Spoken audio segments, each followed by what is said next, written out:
Na hapa mkwetu naye. Acha kufake live. Kwanza sikutaki. Hello. Ni mko wapi mpaka saa hii bana?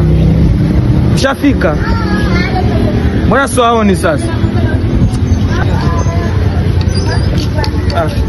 Oh, mambo. Kwa chelea kweli muda wote huo. Sasa hapa ndo nyumbani hapa. Kwa naleta mje muangalie vile kuku yani. Sawa.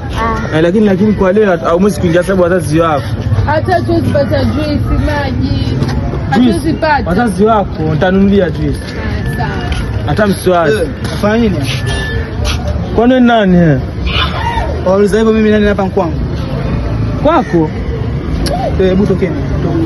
Shem kumbe hapa si. Tokeni baba, kwako wapi toka? Tongea vizuri hapo mbele. Yaani Shem atudanganya kwani kuna geti tukata muongo. Na hapa mkwetu naye. Acha kufake live. Kwanza sikutaki. Ifanye ile.